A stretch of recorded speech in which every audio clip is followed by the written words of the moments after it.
Good morning students. आज हम लोग एक इम्पॉर्टेंट टॉपिक के बारे में डिस्कशन करेंगे, वर्नर्स कोऑर्डिनेशन थ्योरी। और ये वर्नर्स कोऑर्डिनेशन थ्योरी क्या है, इसको हम लोग पॉइंट वाइज डील करेंगे। वर्नर्स कोऑर्डिनेशन थ्योरी 1893 में अल्फ्रेड वर्नर ने कोऑर्डिनेशन कंपाउंड के बॉन्डिंग को समझाने के लिए उन्होंने प्रेस्क्राइब किया था, जो बाद में वर्नर्स कोऑर्डिनेशन थ्योरी के नाम से जाना गया।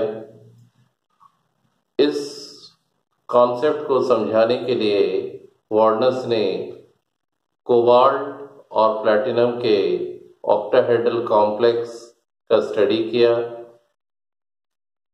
इस थ्योरी में कुछ मेन पॉइंट्स बताए गए हैं, और वो मेन पॉइंट्स क्या है उसे वन बाय वन हम लोग यहाँ पर समझेंगे।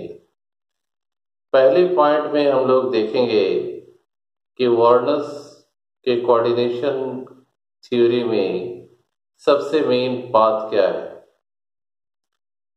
तो ध्यान रखें, वर्नर्स ने सबसे पहला पॉइंट ये दिया about coordination compound that any coordination compound have two types of valencies, one of which is known as primary valency, पहले वाले का नाम प्राइमरी वैलेंसी, और दूसरे तरह का वैलेंसी का नाम उन्होंने दिया सेकेंडरी वैलेंसी। यानी किसी भी कोऑर्डिनेशन कंपाउंड में दो तरह का वैलेंसी के बारे में बताया गया, पहला प्राइमरी वैलेंसी और दूसरा सेकेंडरी वैलेंसी। अब हम लोग बारी बारी से समझेंगे कि what are the characteristics of primary valency and what are the characteristics of secondary valency. सबसे पहले हम लोग बात कर लेते हैं about the characteristics of primary valency. Primary valencies के कुछ कैरेक्टरिस्टिक्स हैं जो इस प्रकार से हैं। कोऑर्डिनेशन कंपाउंड के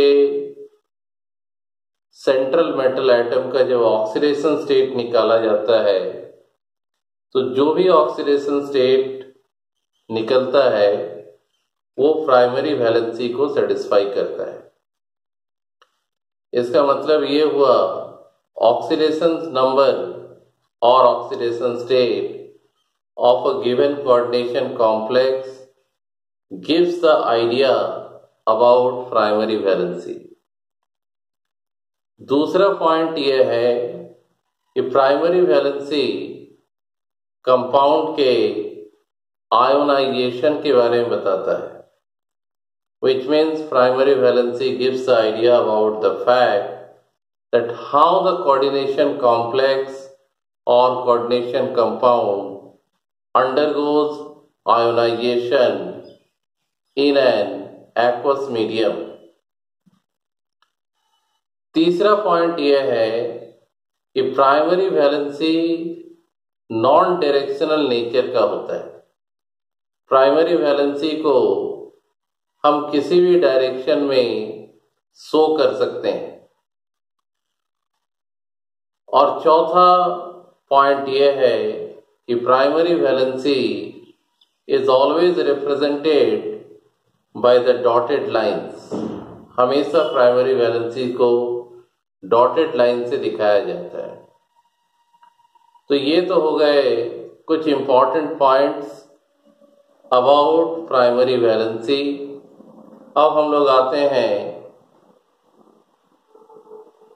properties or some of the important characteristics of secondary valency।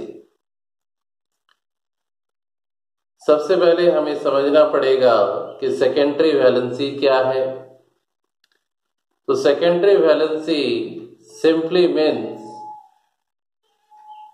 The coordination number of a given coordination complex, और simply you can say that the number of neutral molecules or charged ion,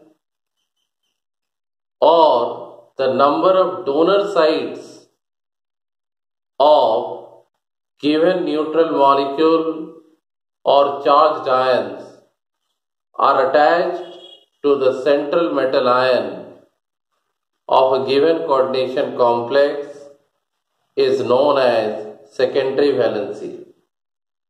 In short, we can say that secondary valency means nothing but coordination number of the given coordination compound और complex. तो हम कह सकते हैं secondary valency दिए हुए coordination complex के coordination number को बताता है. अब इसकी कुछ कैरेक्टरिस्टिक्स हैं और वो कैरेक्टरिस्टिक्स क्या हैं उसे पॉइंट वाइज हम लोग समझ लेते हैं. सबसे पहला कैरेक्टरिस्टिक्स है secondary valency gives the idea about the geometry of the complex.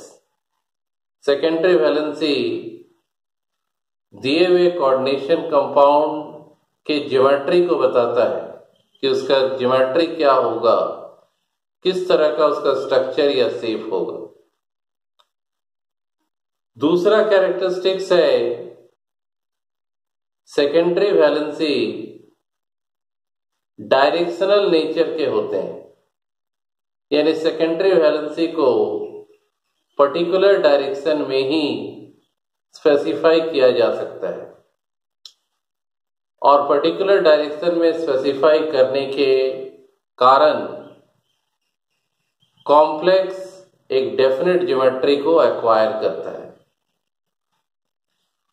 Suppose किसी कॉम्प्लेक्स का सेकेंडरी वैलेंसी 6 है तो उसे इस तरीके से अरेंज करना है ताकि ऑक्टाहेड्रल ज्योमेट्री अचीव हो. तीसरा important characteristics about secondary valency ये है कि सेकेंडरी वैलेंसी को हम सॉलिड लाइन से रिप्रेजेंट करते हैं. Secondary valency is always represented by the solid lines. तो ये तो हो गए कुछ important characteristics about primary valency and secondary valency. अब हम आते हैं कुछ और इंपॉर्टेंट पॉइंट्स जिसे हम कह सकते हैं some additional points about Werner's coordination theory. और वो पॉइंट ये है, in some cases it has been observed that primary valency also satisfy the secondary valency. कभी कभी ये पाया गया है कि प्राइमरी वैलेंसी सेकेंडरी वैलेंसी को भी सेटिस्फाई करता है.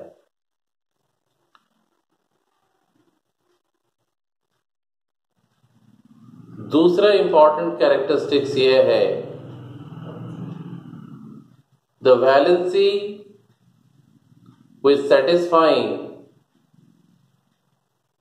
the coordination number always represent inside the bracket, and this bracket is known as coordination sphere,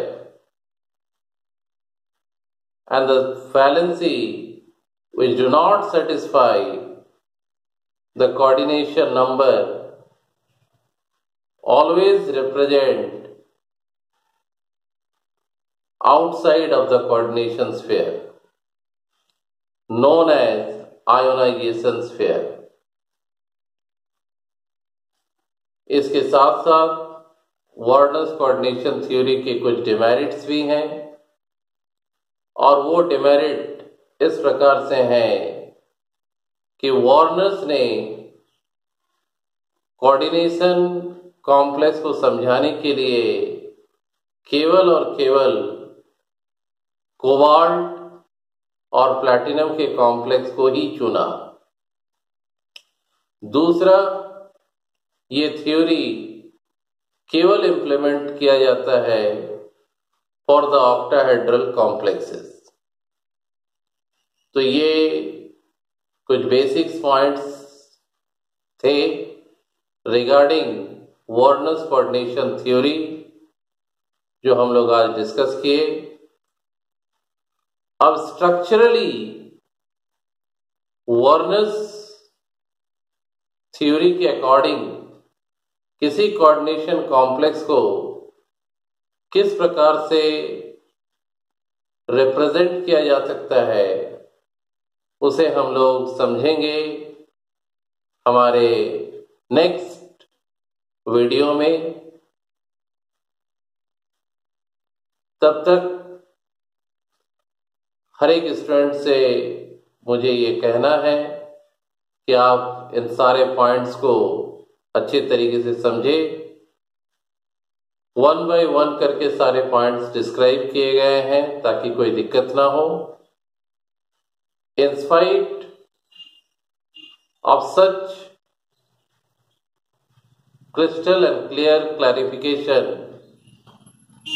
if any one of you have certain type of question regarding this particular topic, then they can ask me through my WhatsApp number or through video calling. In our next segment, we will discuss about how the Warner's formula for the given coordination compound can be written and how they are represented structurally. Till then, goodbye.